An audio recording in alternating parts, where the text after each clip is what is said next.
नमस्कार, जय हिंद दोस्तों। आप देख रहे हैं मास्टर वीडियो ऑफिशियल और अभी हम पढ़ रहे हैं एसपीडी सामान्य ज्ञान का बुक। ये सब्जेक्टिव है और जिसमें हमारा चल रहा है अभी प्राचीन भारत का इतिहास। और इसमें अभी हम पढ़ेंगे संगम युग, काफ़ी इंपॉर्टेंट है संगम युग। और इससे पहले जो भी एक्सरसाइज हुआ इसका प्लेलिस्ट मैंने बना दिया है, लिंक डिस्क्रिप्शन बॉक्स में। साथ ही इंस्टाग्राम और टेलीग्राम का भी लिंक है, तो ज़रूर विजिट कीजिएगा।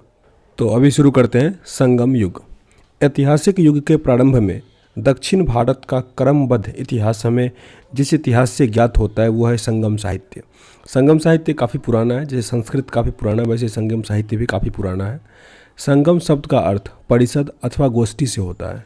संगम शब्द का अर्थ परिषद अथवा गोष्ठी होता है, जिनमें तामिल कवि एवं विद्वान एकत्र होते हैं। प्रत्येक कवि अथवा लेखक अपनी रचनाओं को संगम के समक्ष प्रस्तुत करता है और इसकी स्वीकृति प्राप्त हो जाने के बाद किसी भी रचना का प्रकाशन संभव हो पाता है। मेनली संगम साहित्य जो है वो दक्षिण भारत का है। दक्षिण भारत का परंपरा के अनुसार अति प्राचीन समय में पांड्य राजाओं के संरक्षण में कुल 3 संगम आयोजन किया गया था। इनमें संकलित साहित्य को ही संगम साहित्य की संज्ञा दी गई थी। संगम साहित्य उपलब्ध संगम साहित्य का विभाजन 3 भागों में किया गया। पत्थु पपातु, इत्थु थोके तथा पादिनेन किलनंकु।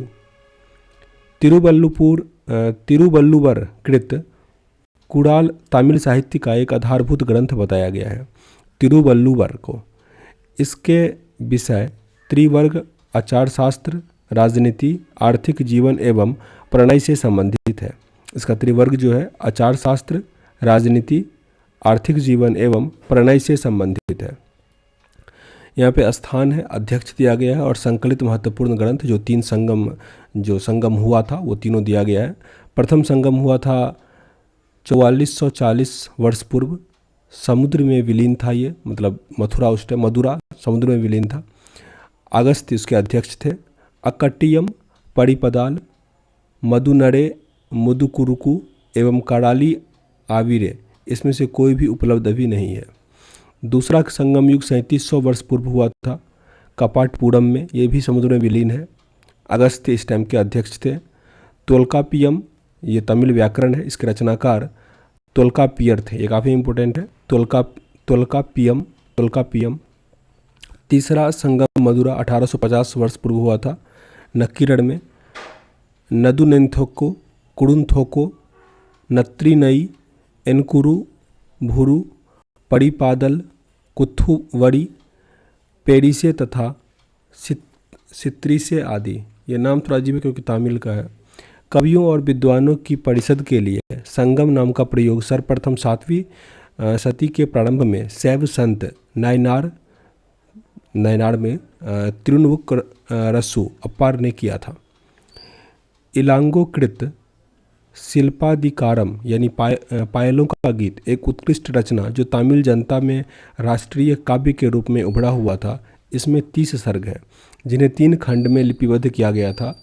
यह बौद्ध रुझान वाला महाकाव्य था जिसमें कावेरी पट्टन के कोबलन, उनकी पत्नी कन्नानी एवं नर्तकी माधवी की प्रेम कहानी दिया गया है। शिल्पाधिकारम में मदुरा के बौद्ध धर्मावलंबी व्यापारी शीतलेशतानार ने मणि मैकले की रचना की, जिसमें 30 सर्गों के अतिरिक्त एक प्रस्तावना भी है जिसमें जैन प्रभाव है। इसमें राजकुमार उदय कुमारन एवं मणि मैकले, कोबलन एवं नर्तकी माधवी की पुत्री की प्रेम कहानी दिया गया है। इस ग्रंथ की कहानी दार्शनिक एवं अर्थशास्त्र संबंधी बातों के लिए बनाई गई है। इसका महत्व मुख्यतः धार्मिक है। नीलकंठ शास्त्री के अनुसार यह बौद्ध लेखक दिंडनाथ, जो कि 5वीं सदी के था, की कृति न्याय प्रवेश पर आधारित है। जीवक चिंतामणि संगम काल के बहुत बाद की रचना है। जीवन चिंतामणि, इसकी रचना का श्रेय जैन भिक्षु तिरुत्तक देवर को दिया जाता है। कहा जाता है कि तिरुत्तक देवर पहले चोल राजकुमार था जो बाद में जैन भिक्षु बन गया हुआ था। तोल्कापियम तमिल व्याकरण है। ऊपर ही पढ़े हुए थे। 5वीं सदी के बाद बहुत सी प्रसिद्ध तमिल रचनाएं नैतिक एवं दार्शनिक उद्देश्यों के लिए लिखी गई, जिनमें तिरुवल्लुवार और तिरुकुड़ल सबसे प्रसिद्ध है। रामकथा के अनेक तमिल संस्करण हैं, जिसमें सबसे प्रसिद्ध कंबन जो है वो इरामावतारम है। संगम साहित्य के काव्य को दो श्रेणियों में बांटा गया है, अकम और पूरम। ये इंटरव्यू में कई बार देखोगे आप, जो दृष्टि इंटरव्यू करवाता है इसमें ये प्रश्न कई बार आता है कि संगम साहित्य के काव्य को दो श्रेणी में बांटा गया, कौन कौन सा है? अकम और पूरम। अकम और पूरम। अकम काव्यों का मूल विषय प्रेम प्रसंग है, प्रेम प्रसंग, जबकि परम काव्यों का विषय जो है वो युद्ध है, युद्ध। संगम साहित्य में हमें तमिल प्रदेश के 3 राज्य चोल, चेर तथा पांड्य का विवरण प्राप्त होता है। उत्तर पूर्व में चोल, दक्षिण पश्चिम में चेर और दक्षिण पूर्व में पांड्य राज्य स्थित था। संगम युगीन राज्यों में सर्वाधिक शक्तिशाली चोलों का राज्य था। ये पेन्नार तथा दक्षिणी वेल्लारू नदियों के बीच स्थित था। इसका सबसे प्रतापी राजा कड़ीकाल था। कड़ीकाल ब्राह्मण मतानुयायी था। इसने ब्राह्मण धर्म को राजकीय संरक्षण प्रदान किया था। पुहार पतन का निर्माण इसी के समय में हुआ था। इसने कावेरी नदी के मुहाने पर बांध बनवाकर तथा सिंचाई करने के लिए नहरों का निर्माण भी करवाया था। पेरुना नुन्नुपादे ने कड़ीकाल को संगीत के सप्त स्वरों की विशेषज्ञ बताया गया था। पेरुना नुन्नुपदे ने कड़ीकाल को संगीत एवं सप्त स्वरों का विशेषज्ञ बताया था। संगम युग का दूसरा राज्य चेरों का था, जो आधुनिक केरल प्रांत में स्थित था। इस राज्य के कुछ प्रमुख राजा हुए उदय जीरल लगभग 130 ईस्वी में, नेंदू जीरल आदन 155 ईस्वी में एवं सेनगुट्टुवन 180 ईस्वी में। सेनगुट्टुवन ने अधिराज की उपाधि ग्रहण की थी। इसने पत्तिनी नामक धार्मिक संप्रदाय को समाज में प्रतिष्ठित किया था। संगम युग का तीसरा राज्य पांड्यों का था, जो कावेरी के दक्षिण में स्थित था। इसकी राजधानी मदुरा में था। पांड्य राजाओं में नोडुजेलियन, जो कि लगभग 220 ईस्वी की बात है, में सबसे शक्तिशाली था। संगम युग में मंत्रियों को अमायचान या अमायचार कहा जाता था। राजधानी में एक राजसभा होती थी जिसे नालवे कहा जाता था। नालवे यह राजा के साथ न्याय का कार्य करता था। राजा देश का प्रधान न्यायाधीश तथा सभी प्रकार के मामलों की सुनवाई की अंतिम अदालत होता था। राजा के न्याय को मनडम कहा जाता था, अंतिम सुप्रीम कोर्ट था यही। चोरी तथा व्याभिचार के अपराध के लिए मृत्युदंड दिया जाता था। चोरी तथा व्याभिचार के लिए मृत्युदंड होता था। झूठी गवाही देने पर जीभ काट ली जाती थी। भूमि कर नगद तथा अनाज दोनों रूपों में अदा किया जाता था। संभवतः यह उपज का 6ठा भाग होता था, 1/6, किंतु कभी कभी इसे बढ़ाया जाता था। व्यापारियों में सीमा शुल्क और चुंगी वसूल की जाती थी। सेना चतुरंगिणी होती थी, जिसमें अश्व, गज, रथ और पैदल सिपाही सम्मिलित थे। नागड़ा और जो बजाया जाता है, शंख बजाकर सैनिकों को बुलाया जाता था। युद्ध भूमि में वीरगति पाने वाले सैनिकों के सम्मान में पत्थर की मूर्ति बनवाए जाने की प्रथा थी। राजा अपने आवास की रक्षा के लिए सशस्त्र महिलाओं को तैनात करता था। संगम काल में समय जानने के लिए जल घड़ी का प्रयोग किया जाता था। जल घड़ी का संगम काल में तमिल प्रदेश में ब्राह्मणों का उदय सर्वप्रथम संगम काल में हुआ था, जो समय का सबसे प्रतिष्ठित वर्ग था। इसकी हत्या को सबसे बड़ा अपराध माना जाता था। संगमकालीन ब्राह्मण मांस भक्षण करते थे और सूरा मतलब शराब पीते थे।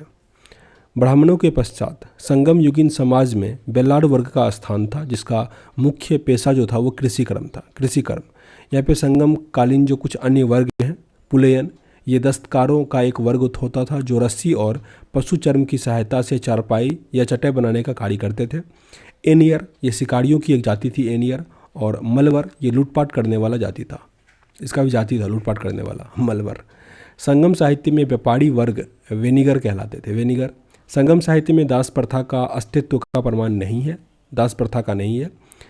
त्वल्कापियम नामक तमिल रचना से ज्ञात होता है कि संगम काल में विवाह को संस्कार के रूप में मान्यता प्रदान किया गया था। इसमें हिंदू धर्मशास्त्रों में वर्णित विवाह के 8 प्रकार ब्रह्म, देव, आर्ष, प्रजापत्य, असुर, गंधर्व, राक्षस और पेशाच का उल्लेख मिलता है। प्रणय विवाह को मान्यता दी गई थी, जिसमें पंचतिने कहा गया था। एक पक्षीय प्रणय को केकिन्ने व अनुचित प्रणय को पेरुनिंदने कहा गया था। संगम काल में चावल मुख्य खाद्यान्न था, जिसे दूध में मिलाकर सांभर नामक खाद्यान्न तैयार किया जाता था। सांभर आज भी पॉपुलर है, पर उस टाइम में चावल में दूध मिला के किया जाता था। नर्तकियों व गायकों के दल घूम घूम कर लोगों का मनोरंजन किया करते थे। संगम साहित्य में इन्हें पानर या विडेलियर कहा जाता था। तमिल साहित्य में मच्चेलियर एवं ओवियर जैसी कवयित्रियों की चर्चा हुई है, जिसमें स्पष्ट है कि इस काल में स्त्रियां सुशिक्षित थी। संगम काल के लोग कौवे को शुभ पक्षी मानते थे, जो अतिथियों के आगमन की सूचना देता था। कौवे नाविकों की सही दिशा का भी बोध करवाता था। इस कारण सागर के मध्य चलने वाले जहाज़ों के साथ उन्हें ले जाया जाता था। कौवे को उस टाइम में वो शुभ पक्षी होता था संगम काल में। संगम काल में समाधियों के स्थान पर पत्थर गाड़ने की प्रथा थी। इन्हें वीरगल या वीर प्रस्तर कहा जाता था, जिसकी पूजा भी होती थी। प्रायः युद्ध में वीरगति प्राप्त सैनिकों के सम्मान में ये खड़ा किया जाता था। संगम काल में किसानों को वेल्लार तथा उसके प्रमुखों को वेलीर कहा जाता था। संगम साहित्य से पता चलता है कि समाज के निम्न वर्ग की महिलाएं ही मुख्यतः खेती का कार्य किया करती थी। इन्हें केडेसीवर कहा जाता था। कडेसीवर। संगम काल में चोलों की समृद्धि का मुख्य कारण उनका सुविकसित वस्त्र उद्योग था। वस्त्र उद्योग काफ़ी अच्छा था। पांड्य राज्य में कोकई, शालियूर एवं चेर राज्य में बंदर प्रमुख बंदरगाह था। कोरकई मोती खोजने का प्रमुख पतन था। कोरोमंडल समुद्र तट पर पुदुचेरी से 3 किलोमीटर दक्षिण में स्थित अरिकमेडु चोल वंश का एक प्रमुख बंदरगाह था। इस बंदरगाह से रोम के साथ व्यापार होता था। 1945 ईस्वी में जो खुदाई हुआ उसमें से एक विशाल रोमन बस्ती का पता चला था। यह मनकों के निर्माण का कारखाना भी था। पेरिप्लस में अरिकमेडु को पेडोक कहा गया है। पेरिप्लस में अरिकमेडु को पेडोक कहा, जो पेरिप्लस ऑफ द एरिथ्रियन सी है ना उसमें। आगे संगम काल में ही मिस्र के एक नाविक हिप्पोलस ने मानसूनी हवाओं के सहारे बड़े जहाज से सीधे समुद्र पार कर सकने की विधि खोजी हुई थी। संगम काल में मिस्र से था, मिस्र का एक नाविक। तमिल सेना का प्राचीन देवता मुरुगन था। मुरुगन कालांतर में उसका नाम सुब्रमण्यम हो गया है, सुब्रह्मण्य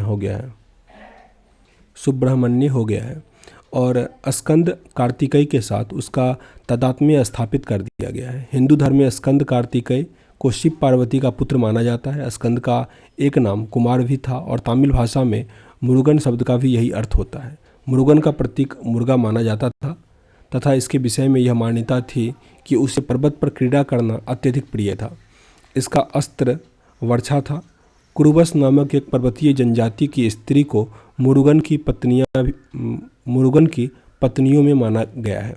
अब आगे जो है वो गुप्त साम्राज्य, जो काफ़ी इंपॉर्टेंट है, तो इसको अगले वीडियो में कंप्लीट करेंगे। सेशन अच्छा लग रहा हो तो सब्सक्राइब जरूर कीजिएगा मेरे भाई। मिलते हैं नेक्स्ट वीडियो में, तब तक के लिए जय हिंद।